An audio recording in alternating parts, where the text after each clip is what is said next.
Le journal du Mercato vous est présenté par foot.fr, la boutique 100% football. Bonsoir à tous, on commence par notre focus du jour, le Real Madrid. Malgré un début de mercato très actif avec les arrivées coûteuses de Eden Hazard, Luka Jovic, Eder Militao, Ferland Mendy et Rodrigo, les Madrilènes ont bien l'intention de terminer aussi fort qu'ils ont débuté. D'abord au milieu de terrain, Zinedine Zidane a besoin d'une recrue. Paul Pogba, a priori, ne viendra pas cet été, même si le projet n'est pas totalement abandonné. Le néerlandais Van de Beek non plus. C'est Zizou lui-même qui aurait dit non. Ceci explique l'intérêt pour Marc Roca dernièrement, le milieu de terrain de l'Espagnol Barcelone. Les discussions seraient en cours. Sinon, il y a également le nom de Bruno Fernandes qui ressort souvent. Mais le prodige du Sporting coûte cher, très cher même. Son prix aurait été fixé à 70 millions d'euros. Enfin, côté arrivée, il y a toujours le dossier Neymar en suspens.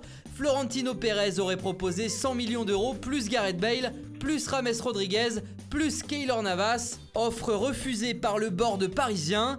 Les trois Madrilènes cités sont des joueurs actuellement indésirables dans la capitale espagnole. Les trois cherchent une porte de sortie, mais tout est compliqué depuis des semaines. Navas en tout cas veut vraiment quitter le club et Madrid pense déjà à le remplacer par Pepe Reina, actuellement à l'AC Milan. En attendant, Madrid a prêté officiellement Takefusa Kubo, sa promesse japonaise, au Real Majorque chez le promu en Liga. Mariano Diaz est lui désiré par l'AS Monaco et l'AC Milan notamment. Le club italien justement qui pourrait se rabattre sur Luka Jovic en prêt. Le Real ne ferme pas la porte à son départ cet été, oui déjà. Alexis Sanchez se rapproche de l'Inter, Manchester United et les Nerazzurri discutent actuellement pour un prêt payant de l'international chilien. En France, Nice est sur le point de se faire racheter par un propriétaire anglais du nom de Jim Ratcliffe. Et ce milliardaire a déjà prévu de frapper fort sur le mercato. Kasper Dolberg de l'Ajax Amsterdam et Adam Ounas du Napoli sont les pistes les plus chaudes pour le moment. Les deux joueurs seraient même en approche sous 48 heures. On sait aussi que Renato Sanchez, le portugais du Bayern Munich, est pisté, mais Lille est également sur le coup. On parle aussi de Sofiane Boufal de Southampton, du milieu de Stuttgart Aurel Mangala, du jeune Lorientais Alexis Claude Maurice et du prometteur latéral parisien Stanley Nsoki.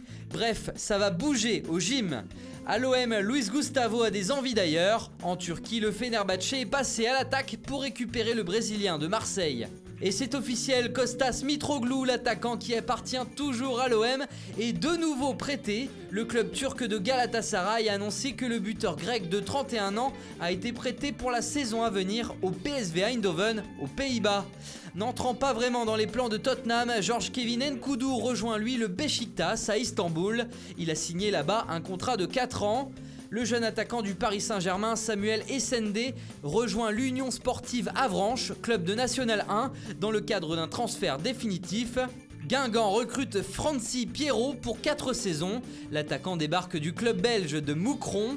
3 de son côté a perdu son attaquant Kevin Fortuné. L'ancien Lensois vient de signer en Iran au Tractor FC. L'attaquant Santi Ngom, prêté par Nantes à Nancy la saison dernière, s'est engagé pour les 3 prochaines saisons avec le Stade Malherbe de Caen en Ligue 2. Timothée Kolodziejczak est de retour à la SSE, prêté par les Verts la saison passée déjà par les Tigres de Montré. Une option d'achat pour un contrat de 2 saisons au terme d'un prêt a été inclus dans l'accord, a annoncé le club français. En Italie, l'AS Roma accueille le défenseur de Chelsea, Davide Zappacosta, jusqu'en janvier prochain dans un prêt de 6 mois. Voilà, c'est tout pour aujourd'hui. Bonne soirée à tous et rendez-vous demain pour de nouvelles informations sur le Mercato.